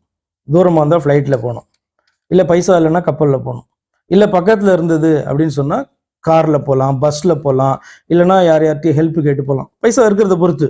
இவ்வளோதான் இருக்க ஆண்டவரே, எனக்கு இவ்வளோ கொடுத்தீங்கன்னா தான் நான் போவேன், எனக்கு நான் இந்த காரில் போக மாட்டேன். இதெல்லாம் யார் பிளான் பண்ணுவோம்? ஆண்டவரை சொல்லுவார். நமக்கு இருக்கிற ஞானத்தில் நம்ம யோசிக்கிறதான சின்ன உதாரணத்துக்காக நான் சொல்கிறேன். அப்போ ஒரு காரியத்தை ஆண்டவர் செய்ய சொல்லுகிறார் என்று எனக்கு தெரியும். எகூத்தை ஆண்டவர் எதற்கு எழுப்பியிருக்கிறார் என்று எகூத்துக்கு தெரியும். என்னன்னா, மோவாபியருடைய கையிலிருந்து ரட்சிக்க வேண்டும் என்று எழுப்பியிருக்கிறார். மோவாபியருடைய கையிலிருந்து ரட்சிக்க வேண்டும் என்றால் இந்த மோவாபியுடைய ராஜாவாகி அவன் பேர் என்ன? எக்லோன். எக்லோனை காலி பண்ணாதான், ஹெட்டை தூக்குனாதான் நடக்கும் இல்லையா? அப்ப இதுக்கு இவன் தானே பிளான் பண்ணணும். நான் ஆண்டவரே, நான் இவ்வளவு நாள் ஃபாஸ்டிங் போட்டு, எனக்கு அதெல்லாம் தெரியாது அவனுக்கு, பாவம். இவ்வளவு நாள் ஃபாஸ்டிங் போட்டேன், எனக்கு சொல்லுங்க ஆண்டவரே, எப்படி அவனை தூக்குறது? நீ கத்தியை செய் மகனே, இவ்வளோ நீளம் இருக்கணும், நீ லெஃப்டில் இந்த பக்கம் வை மகனே, அப்போதான் ஈஸியாக எடுக்கலாம். இப்படிலாம் ஆண்டவர் சொல்ல மாட்டார். இவனுக்கு தெரியும் கத்தியை செய்து கத்தினால அவனை கொல்ல முடியும், அசாசினேஷனுக்கு என்ன பண்ணணும், இதெல்லாம் அவன் திங்க் பண்ணுறான். இவன் தான் திங்க் பண்ணி இதெல்லாம் செய்கிறான். என்ன இவன் பார்த்தீங்கன்னா, இந்த டிராவலில் உள்ளுக்குள்ளாரே கர்த்தரை ட்ரஸ்ட் பண்ணி ப்ரேயர் பண்ணணும். ஆண்டவரே, நீர் எழுப்பி இருக்கிறீர், நான் பார்த்தீங்கன்னா என்னோட லைஃபை ரிஸ்க் எடுத்து நான் அங்கே உள்ளே போகிறேன், எனக்கு என்ன ஆகும்னு தெரியாது, நீங்கள் தான் எனக்கு காக்க வேண்டும், உம்முடைய நாமத்தின் நிமித்தம் உம்முடைய ஜனங்களுக்கு இஸ்ரவேலுக்காக என் பட்சத்துல நில்லும் என்று அவன் நம்பிக்கையோட போகணும். அந்த பாட்டு தான் இம்பார்ட்டன்ட். அப்படி அவன் போனான் என்று இங்க சொல்லலை, ஆனா அப்படிதான் போயிருப்பான்னு நான் நினைக்கிறேன். சரியா? உங்களுடைய கேள்வி என்ன அப்படின்னா, நமக்கு ஆண்டவர் ஒரு காரியத்தை செய்ய சொல்றாரு, நமக்கு தெரியுது, அந்த பிளானை நம்ம பண்ணலாமா அப்படிங்கிற. ஏன் பண்ணக்கூடாது? இஷ்டப்படி போனேன்னா அதுக்கு கான்சிக்வன்சஸ் நான் தான் ஃபேஸ் பண்ணணும். கர்த்தர் அப்படி கர்த்தருக்கு ஒரு பெரிய ரட்சிப்புக்காக அவனை தேர்ந்தெடுத்துட்டு அவன் இஷ்டப்படி செயல்பட்ட அது வாய்ப்பு இல்லை. இந்த பாயிண்ட் நீங்க புரிஞ்சுக்கணும். இப்ப இந்த நியாயாதிபதிகளின் காலம் என்பது மோசையினுடைய நியாயப்பிரமாணத்தின் காலத்திற்கு அப்புறமா முன்பா? ரொம்ப கிளியர் கட்டா வேத பிரமாணம் அவர்களுக்கு உண்டு. இப்போ நான் கேட்குறேன், சிம்சோனை எதற்காக ஆண்டவர் தெரிந்து கொண்டார், என்னை ஏன் பலப்படுத்துகிறார், எனக்கு எப்படி உள்ள ஸ்ட்ரென்த் எல்லாம் சிம்சோனுக்கு தெரியும். ஏன் சிம்சோனுடைய அப்பா அம்மாவுக்கே தெரியும். ஏன்னா சிம்சோன்லாம் பிறகு முன்பாகவே இப்படியாக தெரிந்து கொள்ளப்பட்டவன். அவனுக்கு தெரியும். டீச் பண்ணி தான் வளர்த்தாங்க, நசரேயனாக வளர்த்தார்கள் அவன், இல்லையா? இப்ப இவன் தான் நசரேயன் என்பது தெரியும். ஆனா இவன் பார்த்தீங்க அப்படின்னு சொன்னா பெலிஸ்தியர்களை மேற்கொள்ள வேண்டும். அப்போ எதிரிகள் பெலிஸ்தியர்களை மேற்கொள்ள வேண்டும். போறான், சிங்கம் பார்த்தீங்கன்னா செத்து கிடக்கு, அதுல பார்த்தீங்கன்னா ஹனி இருக்கு. இப்போ ஒரு நசரேயனாக இந்த பிரமாணத்தை மீறக்கூடாதுன்னு அவனுக்கு தெரியும். அப்ப இதை செய்யும் பொழுது அவன் பிரமாணத்தை மீறுகிறோம் என்று அவனுக்கு தெரியுமா தெரியாதா? தெரியும்ல. அப்ப மீறுகிறான், கான்சிக்வன்சஸ் அவன் தான் பார்க்கணும். விபச்சாரிகிட்ட போகக்கூடாதுன்னு சிம்சோனுக்கு தெரியுமா தெரியாதா? ஏன்னா சொல்லப்பட்டிருக்கு. ஏன்னா யாத்திராகமா அதுக்கு முன்னாடி தானே காணப்படுது. இவன் அங்க போறான்ல, அந்நிய ஸ்திரீகள் மேல ஆசைப்படக்கூடாதுன்னு அவனுக்கு தெரியுமா தெரியாதா? தெரியும். அவங்க அப்பாவும் சொல்றான், நம்ம இடத்துல இங்க இவ்வளவு ஸ்திரீகள் இருக்காங்களே, நீயே போயிட்டு அங்க பெலிஸ்திய ஸ்திரீ மேல ஏன் மோகம் கொள்ளுகிறாய் அப்படின்னு அவங்க அப்பா கேட்கிறாரு. அப்ப இதெல்லாம் பாத்தீங்கன்னா அந்த பிரமாணத்தை மீறி செய்கிறான்ல, அப்ப அவனுக்கே தெரியும்ல, அவனுடைய உள்ளத்துக்கு தெரியும் ஆண்டவருடைய பிரமாணத்தை மீறுகிறோம். அப்ப நம்ம இன்னைக்கு பிளான் பண்றோம் அப்படின்னு சொன்னா நமக்கு தெரியுமா தெரியாதா? பிரமாணத்தை மீறி செய்கிறோமா? ஆண்டவருடைய விருப்பத்தை மீறி இந்த திட்டத்தை போடுகிறோமான்னு தெரியுமா தெரியாதா? மீறி போட்டோம் அப்படின்னு சொன்னா கர்த்தர் வாய்க்க பண்ணாலும் கூட அதனுடைய அந்த எஃபெக்ட் இருக்கும்ல. அதுதான் சொல்ல வந்தேன். புரியலையா? இப்ப இந்த கத்தியை உருவாக்கிறான் அந்த எகூத் அந்த ராஜா பேர் மறந்து போகுது. அந்த ராஜாவை கொல்லுகிறான் அப்படின்னா அதை ஆண்டவர் அனுமதிக்கிறார். இது பிரமாணத்தை மீறுகிற காரியம் கிடையாது. ஏன்னால் அவர்கள் சத்துருக்களை இவர்கள் பட்சிக்க வேண்டும். இது நோ ப்ராப்ளம். யுத்தம் அது இல்லையா? அதே மாதிரி பாத்தீங்கன்னா யுத்தத்துல பாத்தீங்கன்னா இந்த டாக்டிக்ஸ் எல்லாம் ஃபாலோ பண்றதெல்லாம் பாத்தீங்கன்னா அதெல்லாம் அக்ரீடு இல்லையா? அப்ப அப்படி இருக்கும்போது அதையெல்லாம் ஆண்டவர் பாத்தீங்கன்னா கேட்க மாட்டார். நீ ஏன் இப்படி பண்ண, பிரமாணத்தை மீறிட்ட?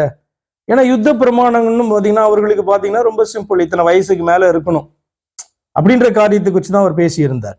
மற்றபடி அதே மாதிரி பாத்தீங்கன்னா வேற என்ன யுத்த பிரமாணம்? நீ அதுல உண்மையா உற்சாகத்தோட போகணும், ஆண்டவருக்காக போறன்ட்டு. வழுவி போகிற இருதயம் உள்ளவனா ரிட்டர்ன் போயிடலாம். நீ யுத்தத்துக்கு வரவே வேணாம். இப்படிப்பட்ட சில பிரமாணங்களை ஆண்டவர் வைத்திருந்தார்.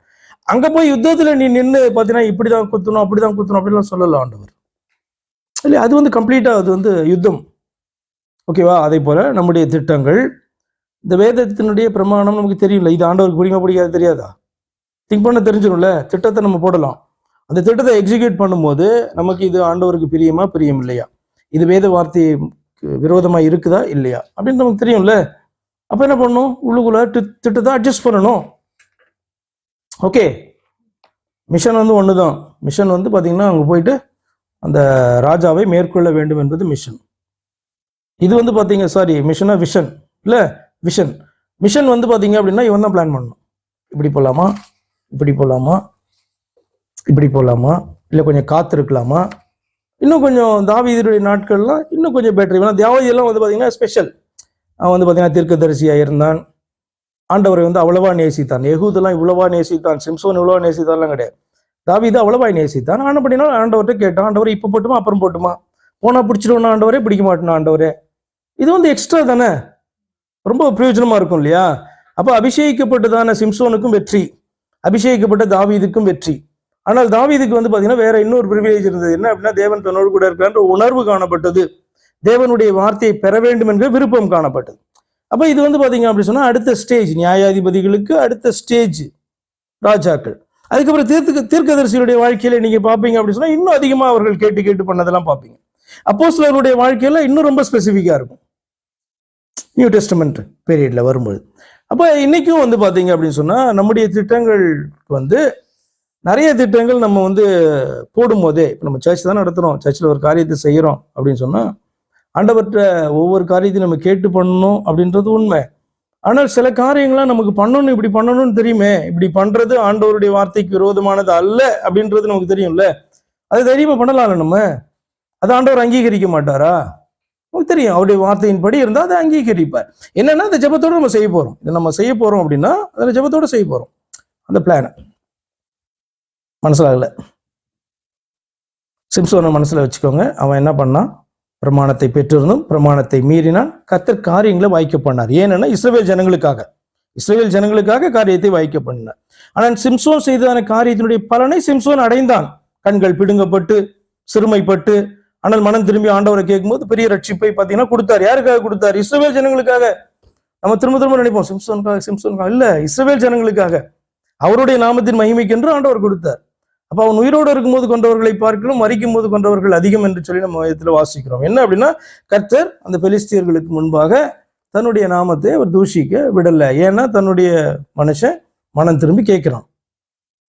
அப்ப எல்லாமே கோயின்சைடு. அது பாருங்க, இவன் மனம் திரும்பி வருகிறதான காரியம், அதே நேரத்தில் இவன் பண்ணினதான காரியத்துக்கான சிறுமை, இவனுக்கு வந்து பாத்தீங்கன்னா டெத்தும் வரணும், அதே நேரத்துல இஸ்ரவேல் ஜனங்களுக்கு பெரிய ரட்சிப்பும் வரணும். எல்லாமே வந்து பாத்தீங்கன்னா கர்த்தர் அந்த இடத்துல கொண்டு வர்றார்.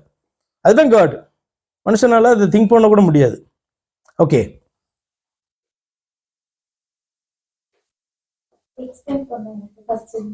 ஐயோ ஃபர்ஸ்ட்ல இருந்து எப்படி முடியாது?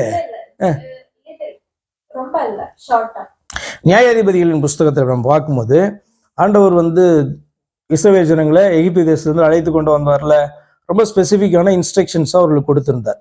பிரித்தெடுக்கப்பட்டதான ஜனம் என்பதையும், தன்னை அன்றி வேறே தேவர்கள் இருக்கக்கூடாது அப்படின்னு கர்த்தர் என்ன பண்ணாரு, அவர்களுக்கு கொடுத்தார்.